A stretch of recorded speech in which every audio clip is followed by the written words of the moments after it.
โรงเรียนการเมืองและการปกครองนครหลวงเวียงจันทน์ได้สรุปการเรียนการสอนทฤษฎีการเมืองขั้นกลางหุ้นที่6แผนการเรียนการสอนทฤษฎีการเมืองขั้นกลาง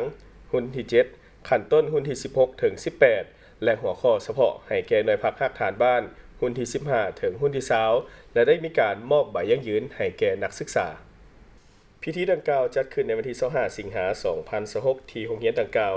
โดยการเข้าร่วมของสหายปริญญาเอกอนุภาพตุนาลมเลขาธิการศูนย์กลางพรรคเลขาคณะบริหารงานพรรคหัวหน้าสถาบันการเมืองและการปกครองแห่งชาติสหายภูธรแก้วดวงมณีหัวหน้าคณะจัดตั้งนครหลวงเวียงจันทน์มีพนักงานครูอาจารย์นักศึกษาและแขกถึกเชิญเข้าร่วม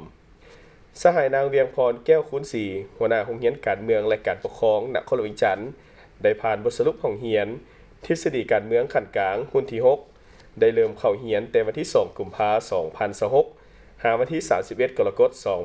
2026และก็ได้สำเร็จการศึกษาตามโครงการหลักสูตรของสถาบันการเมืองและการปกครองแห่งชาติบางออก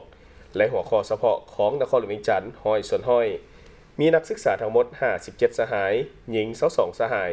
เรียนสำเร็จ13วิชาใช้เวลา6เดือนจำนวน135วันในนี้ขึ้นห้องบรรยาย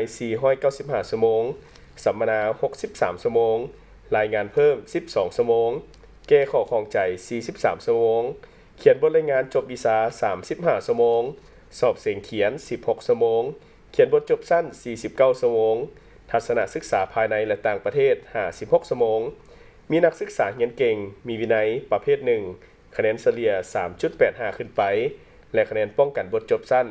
ได้คะแนนดีเลิศมีอยู่23สหายหญิง12สหาย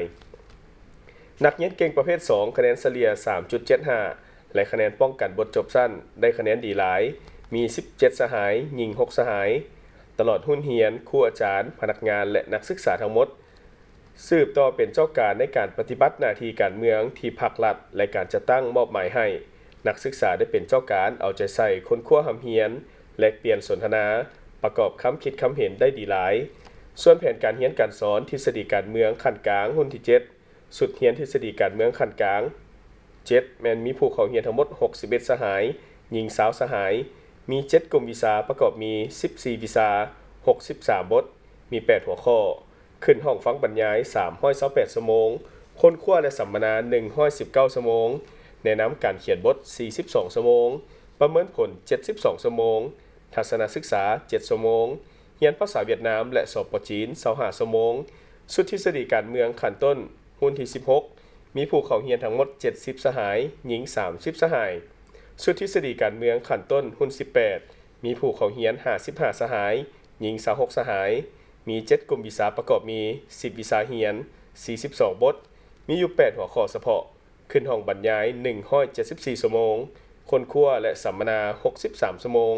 แนะนำการเขียนบท25ชั่วโมงทัศนศึกษา7ชั่วโมงหลักสูตรเฉพาะให้หน่วยพักฐานบ้านหุ้นที่15ถึงหุ้นที่20มีผู้เข้าเรียน308สหายหญิง62สหาย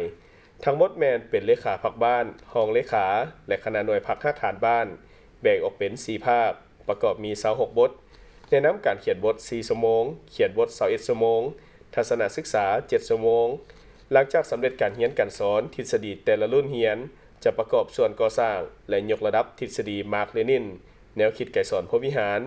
มีมูลเสื้อการนำพาของพรรคแนวทางแผนนโยบายของรัฐในตอนท้ายพิธีก็ได้มีการมอบใบยั่งยืนทฤษฎีการเมืองแต่ละรุ่นและก็มอบใบย่อนักศึกษาเรียนเก่งมีวินัยดีประเภท1ประเภท2มอบใบย่อการประกอบส่วนพัฒนาโรงเรียนต่างหน้ามอบโดยสหายปริญญาเอกอนุภาพตุนาลมเลขาธิการศูนย์กลางพรรคเลขาคณะบริหารงานพรรคหัวหน้าสถาบันการเมืองและการปกครองแห่งชาติพร้อมกันนั้นสหายก็ได้มีความเห็นโอ้ล้มอย่างลึกซึ้งและให้ทิศชี้นำอันล้ำค่าแก่คณะโรงเรียนครูอาจารย์และนักศึกษาได้เน้นหนักให้ทุกภาคส่วนจงสืบต่อเอาใจใส่เสื่อมซึมและหมุนไส้ทฤษฎีที่ได้เรียนมาเข้าในพฤติกรรมตัวจริงของของเขตเวียกงานที่ตนรับผิดชอบอย่างมีหัวคิดประดิษฐ์สร้างพร้อมทั้งเรียกร้องให้ผู้เข้าเรียนสุดใหม่จงตั้งหน้าฝึกฝนหล่อหลอมตนเองปรับปรุงคุณสมบัติศีลธรรมปฏิบัติรักษาได้มูลเสื่อความสามัคคีและยกสูงความรับผิดชอบเพื่อเฮ็ดสำเร็จหน้าที่การเมืองที่พรรคและประชาชนได้มีการมอบหมายให้นั่นเองท่านผู้ชม